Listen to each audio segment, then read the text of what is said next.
ડીઆરઆઈને મળેલી બાતમી મુજબ બેંગકોકથી સુરત આવી રહેલ ફ્લાઇટમાં એક પેસેન્જર શંકાસ્પદ બેગ લઈને આવી રહ્યો હતો.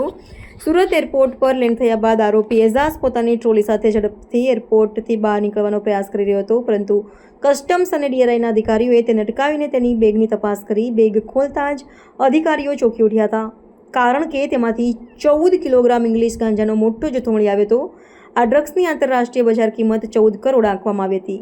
આરોપીની પૂછપરછમાં જે વિગતો સામે આવી છે તે વધુ ચોંકાવનારી હતી. તેણે જણાવ્યું કે તે આ કામ પહેલીવાર કરી રહ્યો હતો અને તેને એરપોર્ટ પરથી બહાર નીકળીને મેઇન રોડ ઉપર ઊભેલી એક કાળી કારમાં બેસી જવાનું કહેવામાં આવ્યું હતું, પરંતુ આ કાળી કાર કોની હતી અને તે ક્યાં જવાની હતી તે વિશે તેને કંઈ ખબર ન હતી.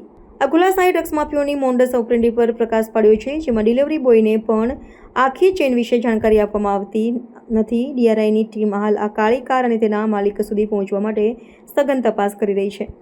મુંબઈ, પુણે, અમદાવાદ અને જયપુર જેવા મોટા શહેરોની હાઈ એન્ડ નાઇટ ક્લબ્સમાં ડ્રગ્સનો ઉપયોગ માલેતુજાર પરિવારોના યુવાનોમાં વધી રહ્યો છે. બેંગકોકની નાઇટ લાઇફમાં પણ તેની ભારે માંગ છે, જે સૂચવે છે કે આ સ્મગલિંગ નેટવર્ક આંતરરાષ્ટ્રીય સ્તરે સક્રિય છે. આ ઘટનાએ યુવાધનને બચાવવા માટે સુરક્ષા એજન્સીઓ સમક્ષ એક નવો પડકાર ઊભો કર્યો છે.